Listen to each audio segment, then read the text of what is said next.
Welcome to Scam of the Week. We've got a myriad, a feast of scams for you this week. More Zio scams, of course. Netanyahu interjecting himself in Australian politics. We've got Jim Chalmers' big productivity summit. Productivity's flatlined for 10 years in Australia. What to do.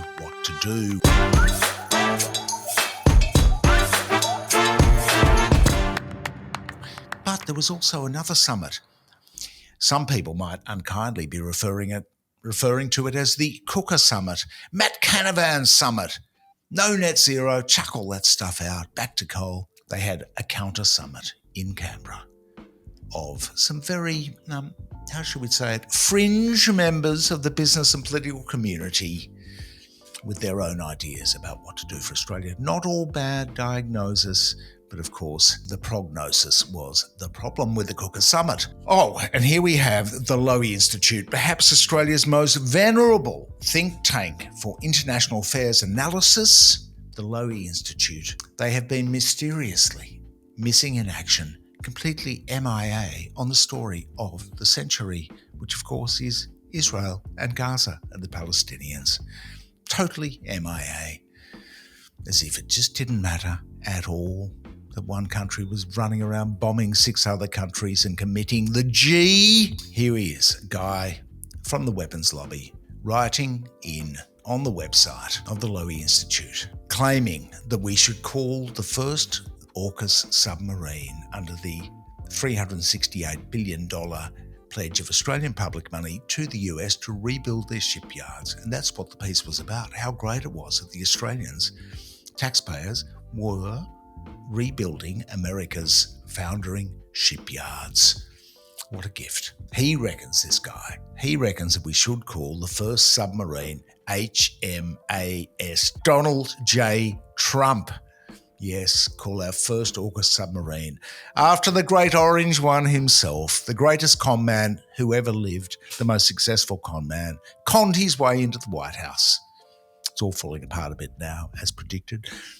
Donald J Trump. What a triumph that would be, our first submarine. But here he is, this bloke on the Lowy Institute, saying his name is Frank Rose. Frank Rose is a strategic consultant, a weapons lobbyist. And Frank had this to say. Frank said, moreover, Australian investments in the US industrial base will help rebuild America's submarine capacity and sustain thousands of high-paying jobs. For Americans, that is, not Australians. That's what our tax dollars are for. They're for Americans, of course. For Donald, he goes on, Frank does. If Trump is looking for a tangible win in US defence and industrial policy, AUKUS is it. AUKUS is it. To signal the critical importance of the partnership, Australia might consider naming its first Virginia-class submarine the HMAS Donald J Trump. Well, that's calling it how it is. Utterly ludicrous how it is utterly ludicrous. I mean, you'd think it was just satire, but no, Frank is a real person, and the Lowy Institute should be hanging its shed, as Michaelia Cash would frame it, in shame. And he should hang his shed in shame. Let's go and take on China. Go to war with China for the US over Taiwan. Let's save Taiwan. Send Aussies off to die. Give America $368 billion and more. Sell our sovereignty to America, to Donald J Trump. What a deal. What a great deal. But what really shook Australian politics again was a little country in the Middle East called Israel again, whose Prime Minister Benjamin Netanyahu came out and interfered in Australian politics.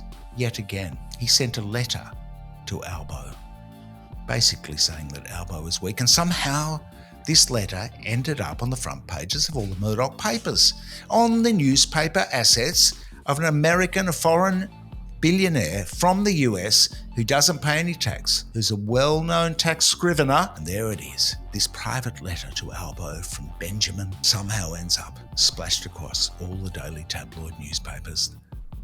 Publicity for the butcher of Tel Aviv, for the war criminal, for the most evil guy in the 21st century. Daily Telegraph had this to say, Albo, a weak man, says Netanyahu.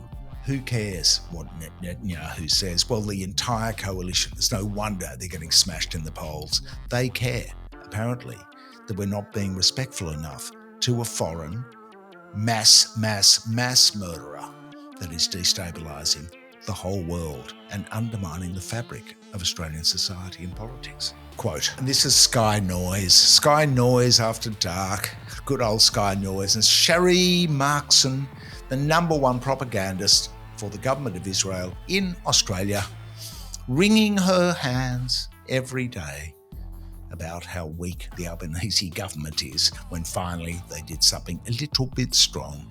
Here she is.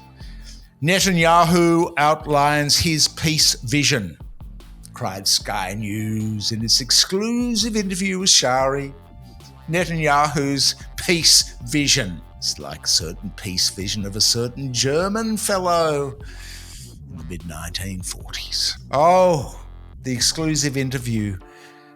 Netanyahu was decrying the Islamist fascists, Islamist fanatics on the Sydney Harbour Bridge. We're all Islamist fanatics if we don't agree with Benjamin. Well, we hear more than a jarring gong. We hear alarm bells all over the place, where you have these fanatics, these Islamist fanatics who not only target Israel, want to murder Arabs who don't share their nefarious creed. They want to destroy the West. They say so openly. And these people, when they demonstrate in Sydney or in Melbourne or in New York or Washington or in the capitals of Europe, they should be counteracted. They should be opposed, and they should be defied by the leaders. And yet we see, not in America, I'm happy to say, because President Trump is standing strong, but in Europe, one country after another succumbing to them, condemning Israel. Benjamin and his peace vision, as Sky News calls it. Sky News, seriously? Peace vision? Sky? Come on. How much worse can you get? How much lower can you lower that bar? Will we put it under the earth and dig tunnels underneath to get under that new bar of lowness that you have set? Peace vision. Is that torturing people? Is it killing 70,000 innocent people? Is it murdering 20,000 children? Is it being the number one culprit for child amputees in history, many without anaesthetic? Because, of course, the Israeli government doesn't allow anaesthetic in medical supplies, adequate medical supplies and food. Is it starving an entire population, ethnically cleansing them? Is this your peace vision? Well, it's the peace vision of the coalition apparently too, because they were out defending him all week. Is it the peace vision of somebody to bomb 6 different countries with America?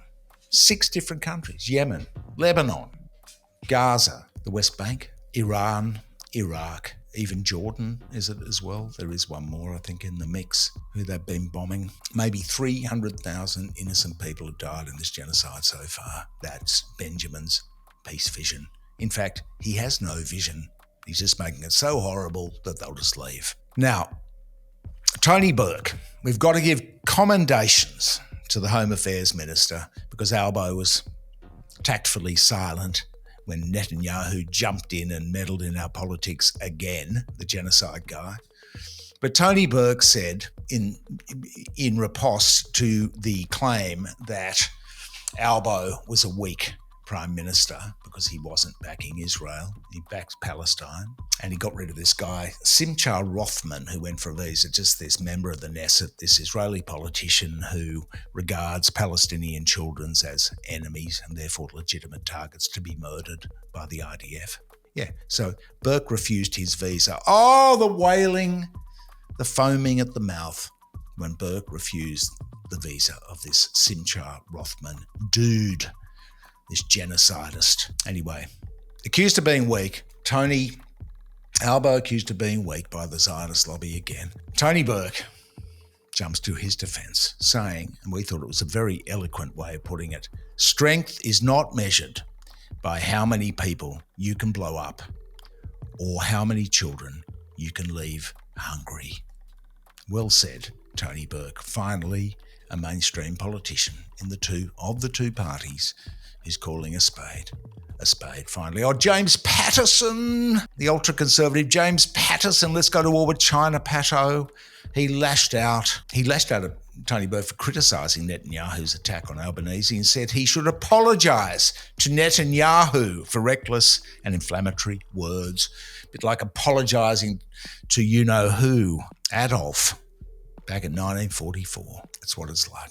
There was Michaelia Cash, just throwing the arms in the air again. She was Netanyahu's perhaps biggest fan. Michaelia Cash, is this Hamas propaganda from the Home Affairs Minister? Well, Hamas would certainly welcome the comments by the Home Affairs Minister. I mean, without a doubt, he was playing to a domestic audience. They were disgusting, they were deplorable, they were reckless, and quite frankly, they have done nothing to calm the fears of the Jewish community in Australia. Biggest fangirl in Australia, and of course, good old Bridget McKenzie. They should apologise to Netanyahu, the Zionists. Susan Lee too scolded Albo for saying he had disrespected Benjamin Netanyahu. How you could possibly disrespect this monster? The point I make is that the issuing of a visa is not connected to the things people say, and comments that are reprehensible may well have been made. I haven't looked at the comments this individual has made. But what I would say is that not issuing a visa to an elected representative from a parliament of another country is something that the Home Affairs Minister needs to be very strong in his explanations for. Anyway, amid all the foaming at the mouth and the refusal of the Simcha Rothman visa, there was a summit, a productivity summit. Now we're not going to break down the summit yet. You've probably seen enough about it if you're interested at all in productivity. Our view is that they're not going to be doing much. And the alternative summit by Matt Canavan of the fringe right-wing people, they sort of got it right when they said, look, energy prices are too high and that affects manufacturing, it affects every household in Australia and so on. They're right. They got that one nailed. But guess what? They didn't nail the reason for it because there's a foreign-controlled gas cartel determining prices for domestic consumption, gaming AEMO and the regulators. It's about privatisation, selling all our grid to foreigners, to China, to Singapore. But you know what they've got wrong? They've got wrong the prognosis. You see, they're right about power prices being bad for productivity. But the fact is, what they've got wrong is that renewable energy, wind, solar and batteries, is improving all the time, and it will be vastly cheaper than coal or nuclear. We haven't heard much about nuclear recently. Have they quietly abandoned that? Because it will be cheaper, and the transition has to happen. And it is happening with hundreds of billions of dollars of foreign capital queuing up, no, not for nuclear, for renewable energy projects. All they've got to do down in Canberra is just speed it up, get it happening, because power prices will fall once the grid is decentralised and we are running on clean energy. It's the way it should be. Good for the climate, good for the economy. The transition, meanwhile, is painful. There is no doubt that it is painful, but it has to happen, and it is happening. So these guys, instead of being dinosaurs, could just get with it. Pick some other thing to complain about. Now, elsewhere, there was a couple of other beauties. Rex Patrick, our intrepid FOI maestro, Rex Patrick, he's trying to find out about where they're going to build the AUKUS toxic waste dump for American and British and Australian submarine waste. Where's it going to be? Is it going to be down Wollongong Way in Port Kembla? Is it? Because that's what they're not denying. Well, they just keep on saying, sorry, it's not enough in the public interest to disclose it to you, Rexy boy. Now, there was an interesting moment too, and we put out a little call on this one because Mark Ogger, the gas analyst at the Australia Institute, came out and said, fun facts about Chevron. The fun facts were, because Chevron came out and ran off the front of the Australian, the chief executive of Chevron, this guy from America, complaining about the Australian government not doing enough for investors in this country. Is it not enough to not pay any tax? to not pay any PRRT, to pay very little royalties? Is it not enough to run a cartel and not be prosecuted for it? Is that not enough? Is it? And the final one. So here we go, run through Mark's stuff. Chevron, which is a large US oil and gas company. They get all the gas they export from Australia for free, for nix. They don't pay for it. They just take it because of the poor royalties regime in Australia. Number two, they've never paid PRRT, which is the tax which was designed to capture at least a little bit of our sovereign wealth for Australia. Three, they were fined $340 million for tax avoidance. That refers to the biggest tax avoidance historic win in Australian history when Chevron shaped up to the ATO and said, if you take us on in court, it's going to cost you $30 million. The ATO, to their credit, did not back down and Chevron caved. Chevron is an on-the-record tax cheat. They are tax cheats. They have a hide complaining about their treatment in Australia. This American guy, given airspace on the front of a national daily run by another tax avoider.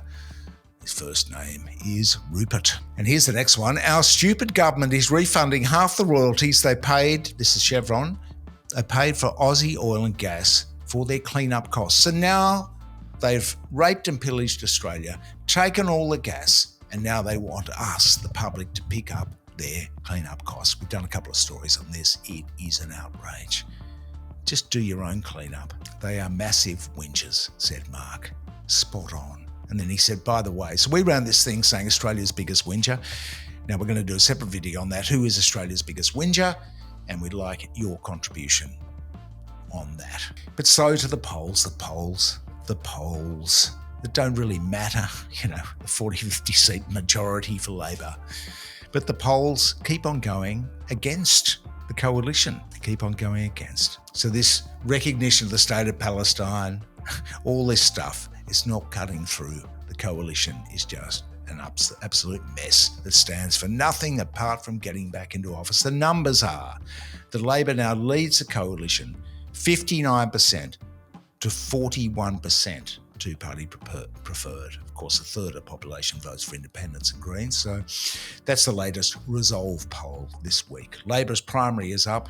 Liberal National Parties is sinking again. Get your act together, guys. Stand for something. And so it is. Scam of the week. I think we're going to have to avoid. Poor old Matty Canavan, we've never given him one. But we've got to give him one for points, for holding an alternative cookers summit, coming up with the answers, getting a few of the questions right, not the answers.